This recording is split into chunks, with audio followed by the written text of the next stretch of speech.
Irmãos, 21 de dezembro de 2012. Vocês sabem o que é essa data?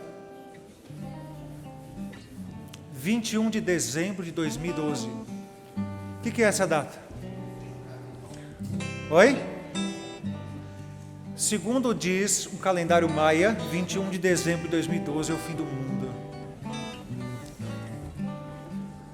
Eu pelo menos estou tranquilo porque eu vou ter 10 dias ainda para comemorar o bicampeonato mundial do Corinthians.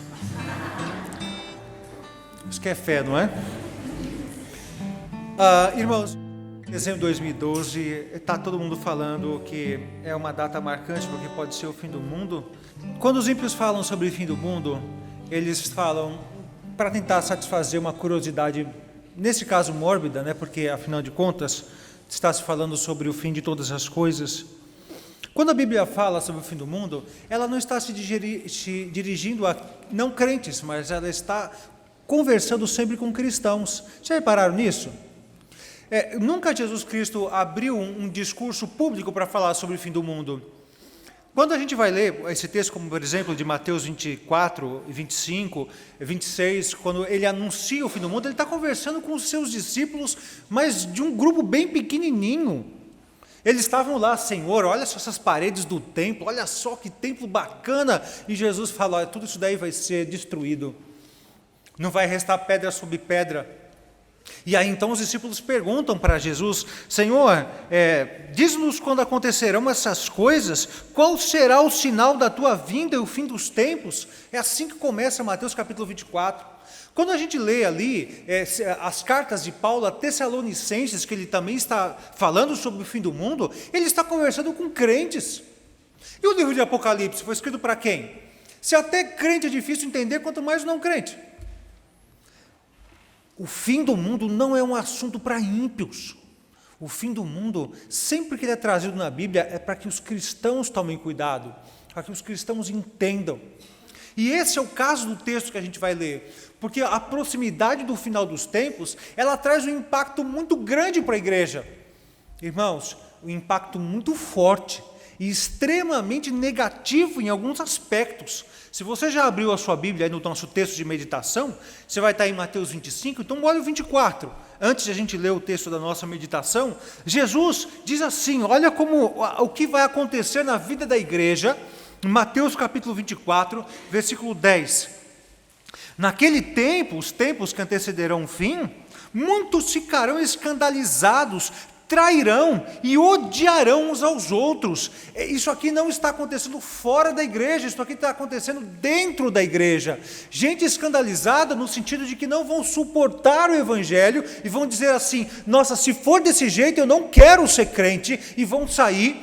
Gente vai trair cristão, porque o evangelho vai ser proibido, a plena vida do evangelho, as pessoas serão perseguidas e alguns nominais dentro da igreja vão trair os fiéis de dentro da igreja. E mais, continuando aqui, versículo 11, numerosos falsos profetas surgirão e enganarão a muitos. Ou seja, novamente dentro da igreja, muitas pessoas se levantarão se dizendo líderes e vão levar gente consigo. Vão enganar. Mais ainda, devido ao aumento da maldade, o amor de muitos esfriará. De quem ele está falando? Dos ímpios? Está falando de crente. O amor dos crentes, o amor mútuo se esfriará. Sabe por quê? Porque eles vão desatar a ter uma vida maldosa. Uma vida, e você pensa assim, vão matar, vão roubar, não pensem nessas coisas de pecados escandalosos, pensem em coisas mais sutis, que também se acumulam e são chamadas de maldade, e são mostradas na Bíblia como pecados também, mas aquele que perseverar até o fim, será salvo. Voltem para o 20, continuem, avancem até o 22. Se aqueles dias não fossem abreviados, ninguém sobreviveria, mas por causa dos eleitos, aqueles que Deus, antes da fundação do mundo, escolheu para si, por causa dos eleitos, aqueles dias serão abreviados. Se então alguém lhes disser, vejam, aqui está o Cristo, ou ali está ele, não acreditem, pois aparecerão falsos cristos e falsos profetas que realizarão grandes sinais e maravilhas para, se possível, enganar os próprios eleitos. Até os eleitos. Vejam que eu os avisei antecipadamente. Perceberam, irmãos? Olha só que contexto, a proximidade do final dos tempos não é para matar a curiosidade, mas é para alertar a igreja sobre os problemas pelas quais ela vai passar, e essas coisas, irmãos, já estão acontecendo. Que coisas são essas? Vamos ao nosso texto de meditação. Mateus capítulo 25, verso 31 em diante. Quando o Filho do Homem vier em sua glória com todos os anjos, assentar-se-á em seu trono na glória celestial, todas as nações serão reunidas diante dele, e ele separará umas das outras, como o pastor separa as ovelhas dos bodes, e colocará as ovelhas à sua direita e os bodes à sua esquerda. Então o rei dirá aos que estiverem à sua direita: venham, benditos de meu Pai, recebam como herança o reino que lhes foi preparado desde a criação do mundo. Pois eu tive fome e vocês me deram de comer, tive sede e vocês me deram de beber, fui estrangeiro e vocês me acolheram, necessitei de roupas e vocês me vestiram, estive enfermo e vocês cuidaram de mim, estive preso e vocês me visitaram. Então os justos lhe responderão: Senhor, quando te vimos com fome, te demos de comer, ou com sede, te demos de beber? Quando te vimos como estrangeiro, te acolhemos, ou necessitado de roupas e te vestimos? Quando te vimos enfermo ou preso e fomos te visitar?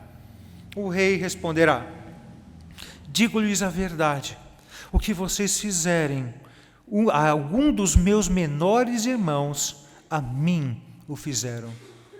Então ele dirá aos que estiverem à sua esquerda: malditos, apartem-se de mim para o fogo eterno preparado para o diabo e os seus anjos. Pois eu tive fome e vocês não me deram de comer, tive sede e nada me deram para beber, fui estrangeiro e vocês não me acolheram, necessitei de roupas e vocês não me vestiram, estive enfermo e preso e vocês não me visitaram. Eles também responderão: Senhor, quando te vimos com fome, ou com sede, ou estrangeiro, ou necessitado de roupas, ou enfermo, ou preso, e não te ajudamos? Ele responderá: digo-lhes a verdade, o que vocês deixaram de fazer a alguns destes mais pequeninos, também a mim deixaram de fazê-lo. E estes irão para o castigo eterno, mas os justos para a vida eterna. Pois bem, irmãos, como eu disse, é para a igreja que ele está falando. E tudo tem a ver com a igreja. Tudo, o tempo todo. Toda a mensagem do fim do mundo tem a ver com a igreja. E a primeira coisa que Jesus está dizendo aqui é que ele vai vir como um rei, em glória. Aliás, irmãos, olhem só que coisa importante. Quando foi a última vez que o mundo publicamente viu a Cristo nesse mundo, em carne e osso? Embora ele tenha se apresentado a muita gente depois da sua ressurreição, mas publicamente, a última vez que ele foi visto nesse mundo foi pendurado numa cruz. E é importante porque agora, a primeira coisa que vai acontecer, a primeira impressão que todos terão quando Jesus voltar, é que ele não está mais pendurado no madeiro, sem vida, mas ele é vivo e ele é rei e ele está em glória. A gente está se aproximando do Natal e nem mais falo sobre isso, que é uma coisa tão comum de se destacar mais a Papai Noel do que Cristo. Mas quando Cristo é lembrado, não é lembrado na sua glória ou no seu poder ou por causa do seu sacrifício, por causa de ter vencido a morte e o pecado. Mas ele é lembrado na manjedoura, indefeso. É verdade que é fato, né? Jesus nasceu numa manjedoura, o lugar que o animal comia, era ali o primeiro berço de Jesus.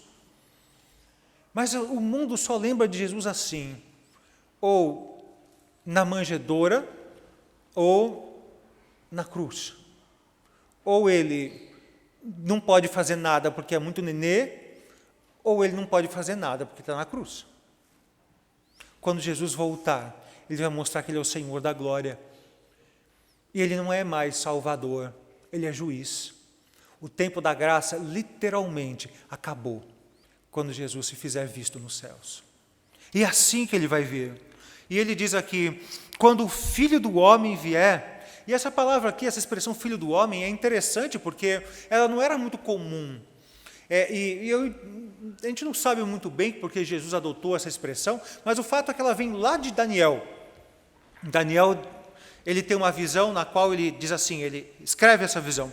Na minha visão à noite, vi alguém semelhante ao Filho do Homem, vindo com as suas nuvens nos céus. Ele se aproximou do ancião e foi conduzido à sua presença. A ele foram dados autoridade, glória e reino. Todos os povos, nações e homens de todas as línguas o adoraram. Seu domínio é um domínio eterno que não acabará, e seu reino jamais será destruído. Por isso, irmãos, Jesus adotou, porque ele herdou aqui, ele pegou de Daniel essa expressão e usou para consigo mesmo. Por que essa expressão? Talvez porque ela não fosse tão desgastada quanto outras. Vários eram aqueles que se revelavam, que se autodominavam Messias naquela época. E Jesus, então, talvez por causa do desgaste disso, ele adotou para si não a expressão de Messias, mas de Filho do Homem. Além do mais, porque era de pouca compreensão essa aplicação, ele, então, pode ser que ele estava querendo se revelar aos poucos. Ele, desde o começo, se chamou de Filho do Homem. Desde lá, do comecinho, lá se não me engano, em Mateus capítulo 6, é a primeira referência ao 8, como Jesus, 8:6, como Jesus como Filho do Homem. Então, através dessa expressão, ele podia falar aos poucos sobre a sua messianidade. Dos 3 anos de ministério, você vai ver Jesus se abrindo cada vez mais. No começo, não permitia que ninguém dissesse que ele era o Messias, mas conforme vai passando o tempo, a mais gente é revelada e ele fala de maneira cada vez mais clara que ele é o Messias. Então, aqui, o rei, ele também é juiz. E diz lá as expressões todas do Antigo Testamento que isso viria a acontecer. Reunirei, como diz o livro de Joel, reunirei todos os povos, os farei descer ao vale de Josafá, ali o julgarei por causa da minha herança Israel, o meu povo, pois espalharam o meu povo entre as nações e repartiram entre si a minha terra. No próprio Evangelho de Mateus, no capítulo 13, ele já havia escrito o seguinte: o Filho do Homem enviará os seus anjos, e eles tirarão do seu reino tudo o que faz tropeçar e todos os que praticam o mal. Ou então, quando escreve a João, além disso, disse Jesus, o Pai a ninguém julga, mas confiou todo o julgamento ao Filho. Percebam, irmãos, Jesus virá como juiz. O apóstolo Paulo confirma essa ideia, falando o seguinte aos filipenses: deu-lhe autoridade para julgar, porque é filho do homem. Aliás, isso é citação de João. Filipenses diz o seguinte: por isso Deus o exaltou à mais alta posição e lhe deu um nome que está acima de todo nome, para que ao nome de Jesus se dobre todo o joelho no céu, na terra e debaixo da terra, e toda língua confesse que Jesus Cristo é o Senhor, para a glória de Deus Pai. Toda a Bíblia mostra Cristo como um juiz.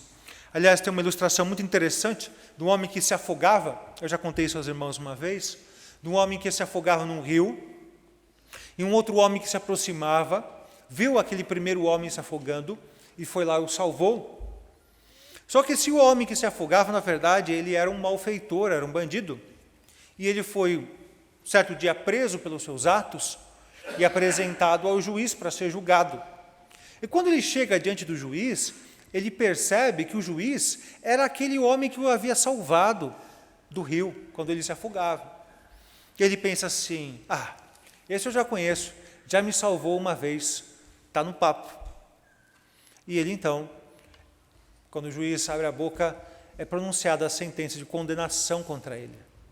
E ele diz: mas olha, um dia você me salvou do rio, E o juiz respondeu: mas ali eu era o seu Salvador, aqui eu sou o seu juiz. O tempo de graça da parte de Cristo está acabando. O tempo de redenção está se findando.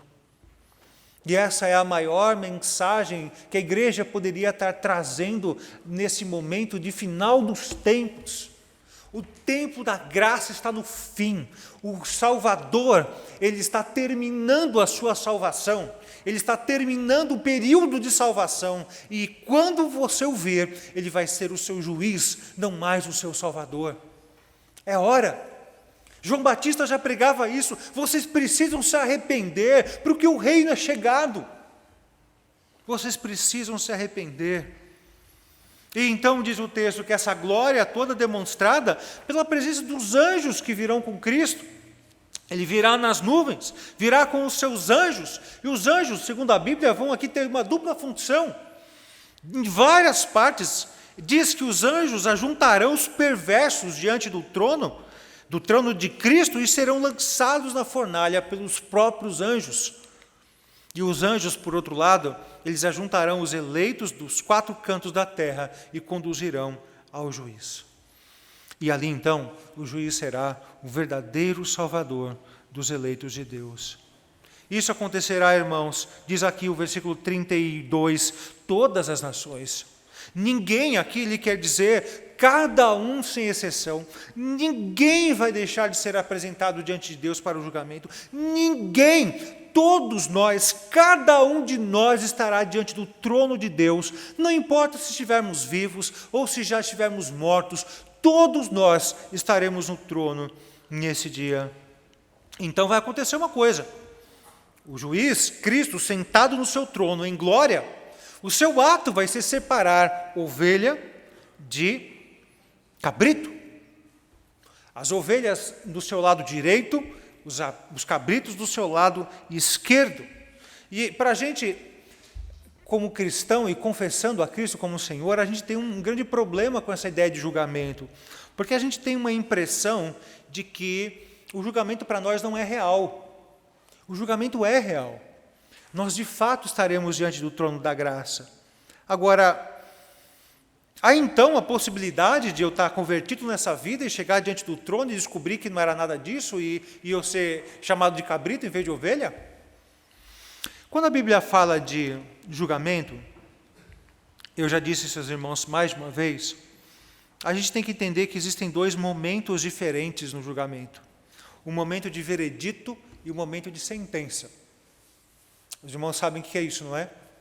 O veredito é dado, no nosso caso, né, no tribunal aqui no Brasil, é dado pelo júri. Agora nós tivemos aí julgamentos importantes essa semana, conhecidos daquela moça Elisa Samudi. Exatamente, foi o que eu quis dizer. E então os coadjuvantes estão sendo julgados agora, né? E o veredito deu o júri deu o veredito. E o veredito é culpado ou inocente. Dessa forma, não existe julgamento na eternidade. Culpado ou inocente não existe lá no trono de Cristo. Só existe aqui nessa vida. É aqui, enquanto estamos vivos, que nós vamos, até a nossa morte, definir a nossa situação. Culpados, se morrermos sem Cristo, e no nosso caso, nunca inocentes, não é? Cristo morreu por nós. Ele é que tem um mérito. Eu nunca sou inocente diante de Deus. Nós seremos chamados de justificados. Então, são essas as 2 funções. Ou morremos nessa vida culpados, ou morremos nessa vida justificados. Mas o problema é que a salvação, ela nos é dada por completo, não só para o nosso espírito. E quando a gente morrer, é exatamente isso que vai acontecer. O nosso corpo vai apodrecer e o nosso espírito vai ter o seu destino. Se justificado, nós vamos para o céu, se culpados, para o inferno. Não tem outro caminho. Mas o corpo vai estar apodrecendo. Quando Deus criou o primeiro casal, o projeto de Deus para o ser humano foi que eles desfrutassem na plenitude do que eram da presença de Deus. que eu quero dizer com plenitude? Plenamente espírito, plenamente homens e mulheres. Para ser um homem ou uma mulher, você precisa de um corpo. E Deus não foi só o autor do espírito, Deus foi o autor do corpo. Não foi só o espírito que caiu em pecado, mas toda a matéria, ela caiu junto. Portanto, não é só o espírito que precisa ser redimido, mas o nosso corpo também. É aí que entra a segunda vinda de Cristo como essencial à nossa salvação. Porque quando Cristo vier, vai acontecer a ressurreição de todos. Todos. Lembra que eu falei que haviam 2 momentos dentro de um julgamento? O momento do veredito. Então agora quando Cristo vier e o veredito já tiver sido definido nessa vida, Jesus Cristo vem com a sentença nas suas mãos. Para onde que essa pessoa vai?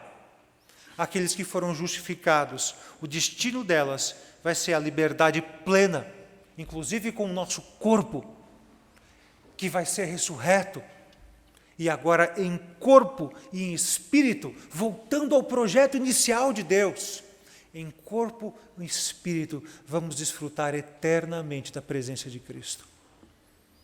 Como o nosso coabitando, estando conosco, morando conosco, sendo nosso vizinho, andando no meio de nós, ouvindo a voz dele, caminhando conosco.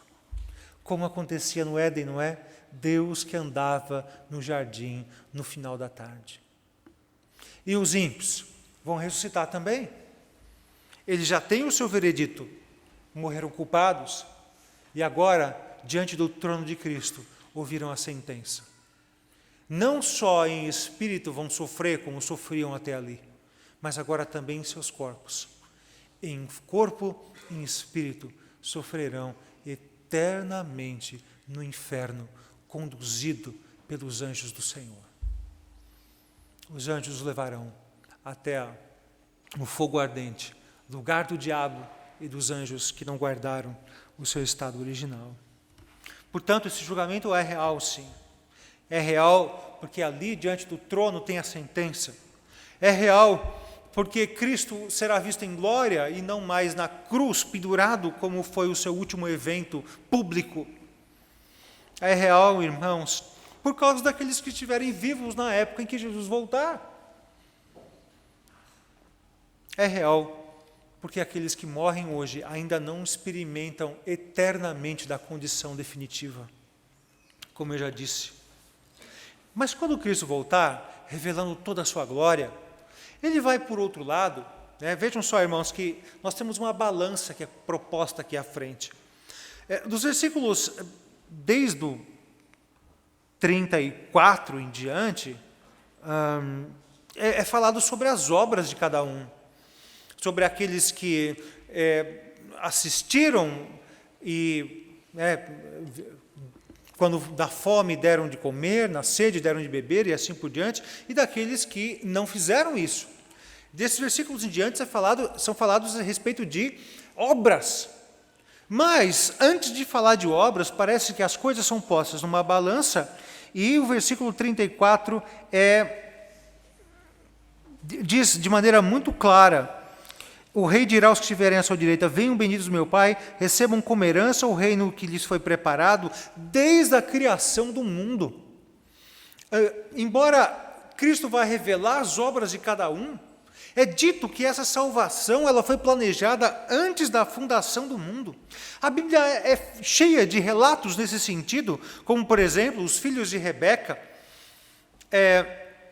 Todavia, antes que eles, os 2 filhos de Rebeca, tivessem nascido ou fizessem qualquer coisa boa ou má, a fim de que o propósito de Deus quanto à eleição prevalecesse, não por obras, mas por aquele que chama, foi dito a ela: o mais velho será servo do mais moço. Ou seja, Rebeca estava grávida, estava lá Esaú e Jacó na barriga dela, eles ainda não tinham nascido, eles ainda não tinham praticado boas obras ou más obras para que Deus pudesse escolher um ou outro por causa disso, e antes disso, Na barriga dela ainda, Deus já havia dito, o mais velho, Esaú, será servo de Jacó. Aliás, os irmãos conhecem a história, né? Se formos revelar as obras de cada um, talvez Jacó merecesse muito mais ser servo de Esaú do que Esaú de Jacó.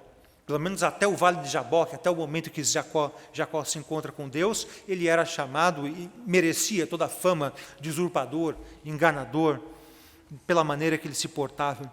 Portanto, há um propósito quanto à eleição.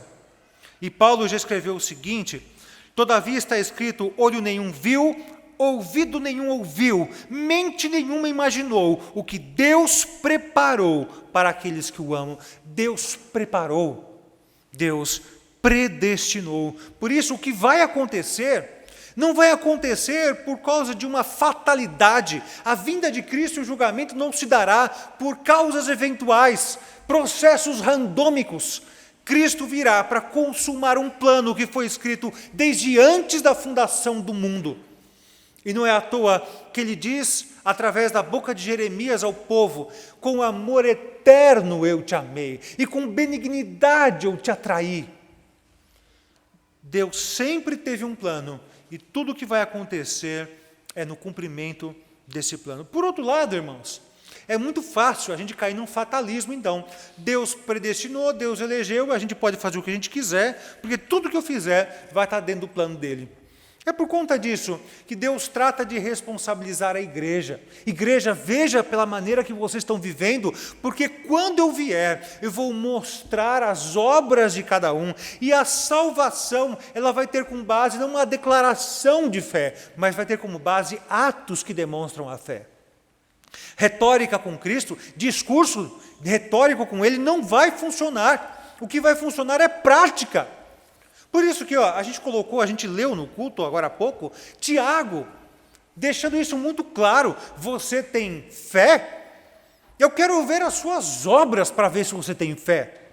Porque se você não tiver obras, não adianta nada você declarar que tem fé, porque essa sua declaração de fé é vazia, e pior, é demoníaca, porque até os próprios demônios sabem confessar fé somente com os lábios.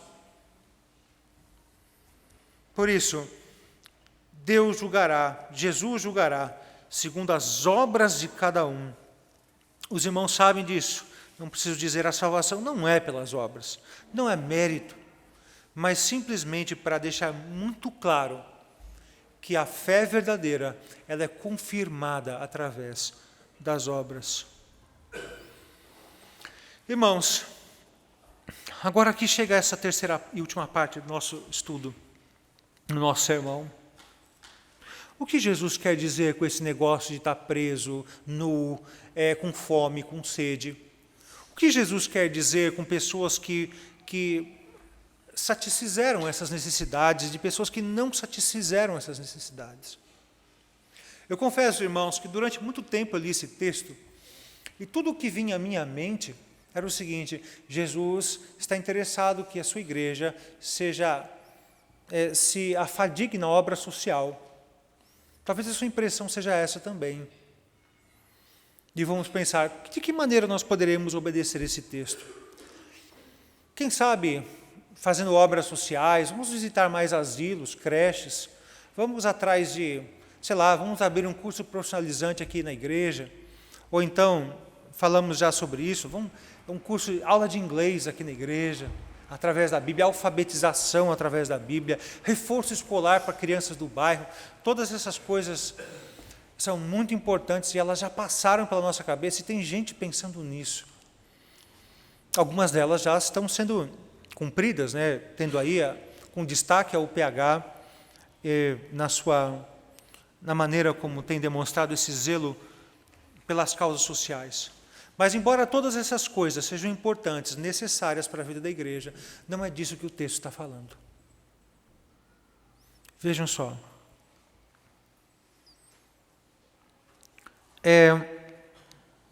Versículo 39. Quando te vimos dessa forma, enfermo e preso, e te fomos visitar? O rei responderá: digo-lhes a verdade, o que vocês fizeram a alguns de quem? De quem? dos meus menores irmãos. Pensem, vaguem um pouco pelos evangelhos. Pensem a maneira como Jesus se referia àqueles que são dele e àqueles que não eram dele. Por exemplo, ele está falando aqui, ele está separando o cabrito de ovelha. Então, será que a gente pode dizer, olha, os cabritos são os menores irmãos de Cristo? Cristo estava dizendo que os meus menores irmãos são cabritos? Ou então, vague mais. A gente leu durante o culto também, João capítulo 17, quando Jesus Cristo diz, ora assim, não rogo por todos, mas rogo por aqueles que me deste, porque estes são teus. Será que os menores irmãos de Cristo têm a ver com aqueles pelos quais ele não roga? O que vocês acham? Analisem esse texto, então, sob uma nova perspectiva. Irmãos, o que eu acabei de falar é que o final dos tempos ia trazer um impacto tremendo para a vida da igreja. Porque gente entre nós vai se levantar falando bobagem, e tem gente que vai seguir. Gente entre nós vai praticar o pecado de maneira desenfreada, e por causa disso o amor entre nós vai se esfriar. Jesus está avisando a igreja dos últimos tempos de que por causa da mensagem do Evangelho, você, meu irmão, que se diz meu irmão, vai trair o seu próprio irmão. Do que ele está falando então aqui nesse texto? Jesus está dizendo que são cabritos, aqueles que não conseguem viver por amor aos próprios irmãos da igreja. São esses os meus menores irmãos. Não são todos. Novamente eu digo, hoje, conversando com o Ciro, né, a gente comentava sobre como a igreja tem dificuldade de viver o evangelho, né? Ora você tem que tirar da esquerda e trazer para o centro, ora você tem que tirar da direita e trazer para o centro. Mas o equilíbrio do evangelho é uma coisa muito complicada. Eu me lembro que não faz tanto tempo assim que eu tinha que pregar, irmãos, a vida não é dentro da igreja, a vida é fora da igreja. Vocês têm que se equipar para viver o evangelho no mundo. E hoje eu tenho que dizer, gente, para de viver no mundo, volta para a igreja. Vocês estão no mundo demais. Vocês estão se expondo demais. Vocês estão ficando muito parecidos com o mundo. Vocês estão falando igual a eles. Vocês estão vivendo igual a eles. Estão tendo as mesmas prioridades. Volta para cá. Volta para se alimentar. E esse é o problema. Em vez de a gente se abastecer aqui para gastar energia no mundo, a gente só quer gastar no mundo sem se abastecer. E aí, irmãos, a gente fica cada vez pior, cada vez mais parecido, cada vez mais conformado com o mundo e com os seus valores. Será que isso é tão essencial? Na oração sacerdotal, reflitam, irmão, sobre a profundidade dessas palavras de Cristo. Eu neles e tu em mim.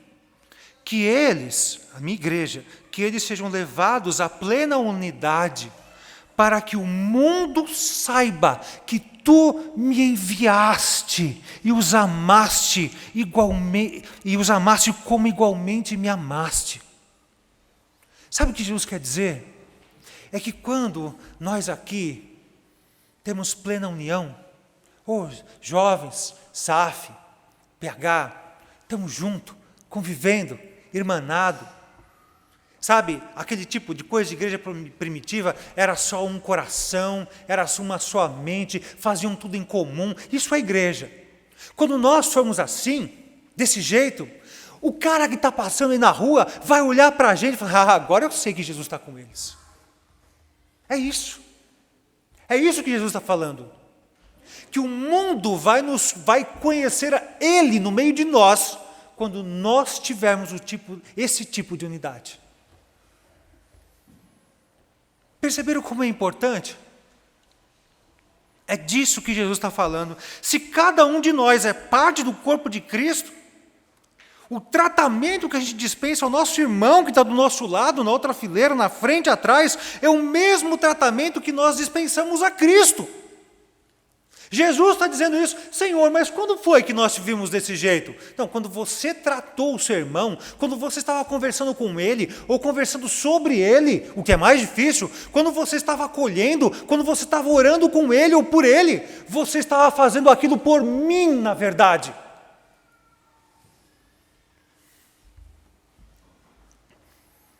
De que adianta alguém dizer que tem fé, se não tem obras? Recordando novamente aqui Tiago.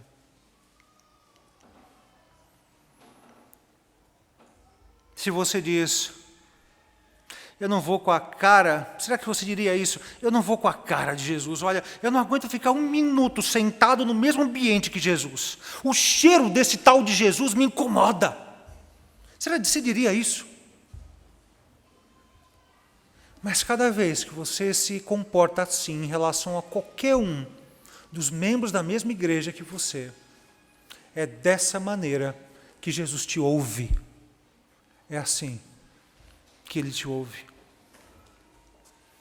Agora eu pergunto, por que a gente lê esse texto e tem grande facilidade em aplicá-lo ao mundo, mas não à igreja?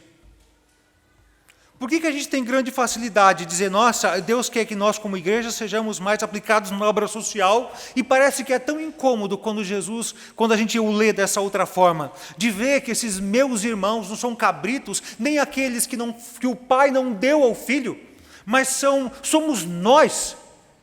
Por que a gente tem dificuldade? Por que a gente é tão complacente com aquele pessoa do mundo que ofende a nossa fé, que não está nem aí para o Evangelho? A gente diz, tadinho, ele não conhece, eu não posso cobrar nada dele. Ao mesmo tempo que a gente é tão impaciente, tão credor dos nossos irmãos na igreja. Por quê? Como pode se dizer crente e não cuidar daquele que é seu irmão? Eu te digo, meu irmão, será que você não está se enganando quando diz que pode viver o seu evangelho porque você tem o seu Deus, sem sentir as necessidades de habitar com o seu irmão? É verdade que você tem o seu Deus, a salvação não é coletiva, é individual, mas quando Jesus estava aqui, Ele chamou pessoas, líderes, e disse para eles, vocês serão a edificação desta minha igreja, e o que vocês ligarem na terra terá sido ligado nos céus, o que vocês desligarem na terra terá sido desligado nos céus. A igreja é construída sobre fundamentos. E não existe igreja invisível sem igreja visível. Porque quando pessoas são chamadas por Cristo, elas automaticamente têm necessidade de se encontrar e de se fazer família da fé. Semana passada nós tivemos aqui o reverendo Norval, que falou sobre a pregação de Felipe e o eunuco. Chegou uma hora que ele compreendeu o que o texto queria dizer, e ele interrompeu, meio que naquele curso de catecúmenos intensivo, ele chega para Felipe e diz assim, o que me impede de ser batizado agora? Ele queria pertencer. As coisas eram tão ligadas que Marcos diz o seguinte, que aquele que se arrepender e for batizado será salvo. Não quer dizer que a salvação pode salvar, mas quer dizer que uma prova daquele que se arrependeu é o desejo de pertencer à comunidade dos crentes. Dá para entender isso, meu irmão?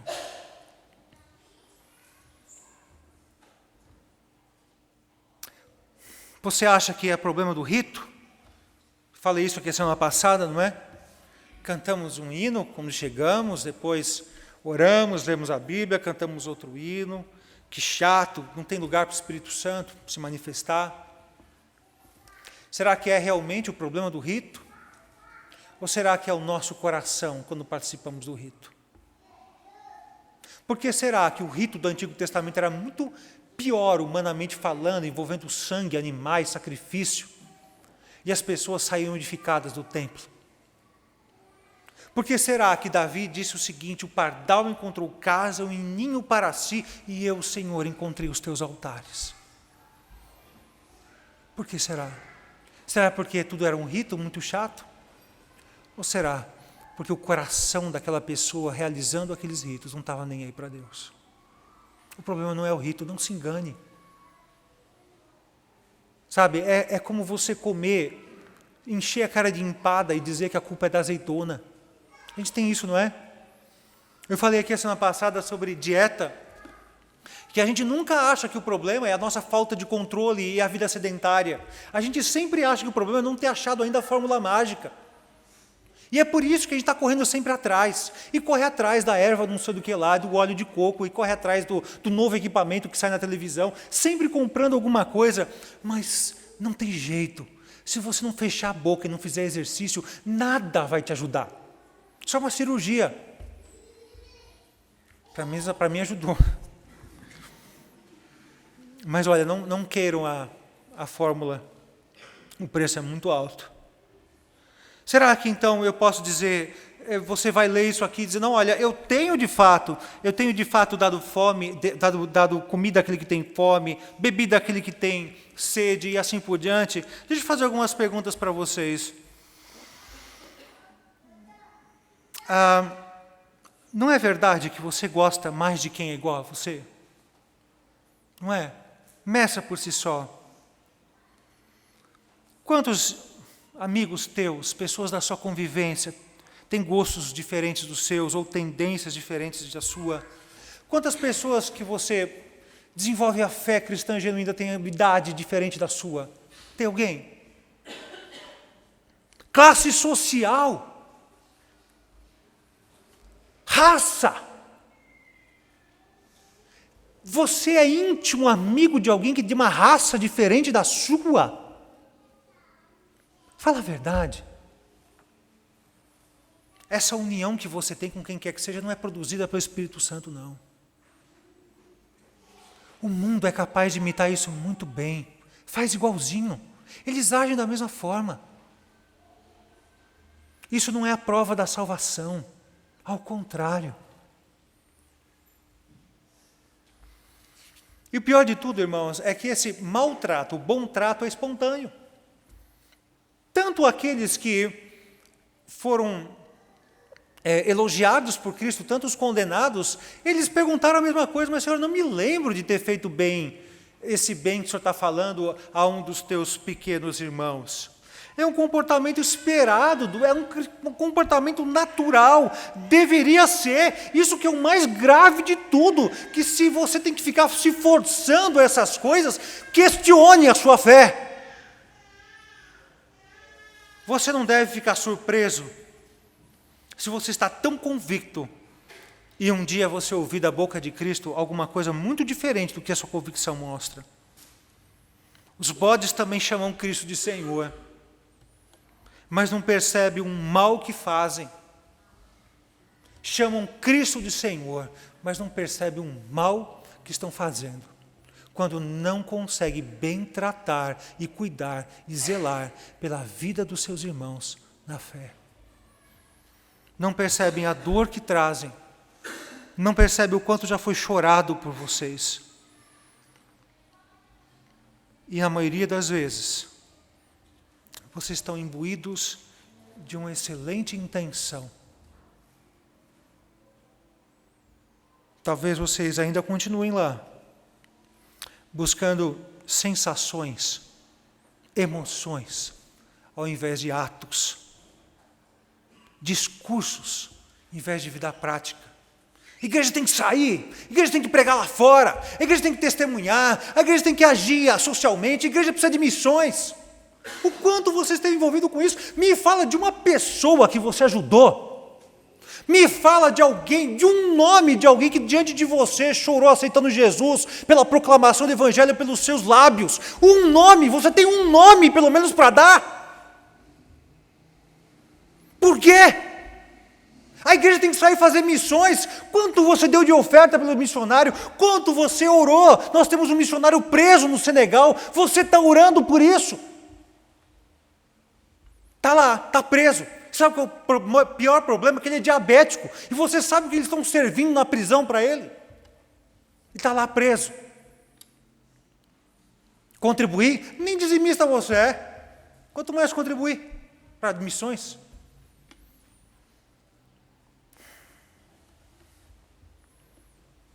O Evangelho é feito de atos e não de discurso. De ações, mais de ações, e são as ações que nos levam às genuínas emoções. O que você não percebeu ainda é que a sua fé é muito mais composta de sensação do que de ação. É isso que faz você ser tão imaturo e tão inconstante nas coisas de Deus. É por isso que qualquer vento leva você para bem longe daqui. Você não consegue entender o quanto você está maltratando o seu Salvador. Não é o seu irmão que você está ofendendo, mas é o seu Salvador. A mim você fez, ou a mim você deixou de fazer. E aqui, irmãos, quem pensa aqui que eu estou falando exclusivamente aos jovens, estão muito enganados. Essa mensagem não é para os jovens, não, é para toda a igreja. Sabe por quê? É de indignar, irmãos. É de indignar a maneira com que muitos de vocês pais, até no caminho hoje eu estava perguntando para a Suênia, quantas crianças tem no coral infantil? 26 crianças. Eu fiquei pensando assim, vou tirar uma foto dessas 26 crianças e daqui a 10 anos vou projetar. E a gente vai começar a fazer, sabe o quê? Faz um xizinho naqueles que não estão mais aqui com a gente. Esse aqui saiu, esse se perdeu, esse se enfiou nas drogas, esse aqui casou, mas separou. Sabe por quê? Por causa do testemunho de vocês, pais. Todo o tempo, vocês estão trocando as coisas da igreja por qualquer outra coisa. Já repararam? Troca a igreja pelo clube, troca a igreja pela corrida, troca a igreja pelo parque, troca a igreja pela festa de aniversário. E o pior de tudo é que ainda põe a foto no Facebook. Tudo você pode trocar. E aqui, irmãos, não pensem que isso aqui é mensagem para um, para dois, não é para todos nós. Por isso que eu não tenho medo de dizer, porque não tenho ninguém em particular e todo mundo sem exceção na minha frente, na minha mente. Isso é para todos nós, é para nos envergonhar. A maneira. E aí, o seu filhinho vai ver você, papai, mamãe, fazendo isso. E sabe o que ele vai perceber? Uau, legal. Clube é mais importante que a igreja. O parque é mais importante que a igreja.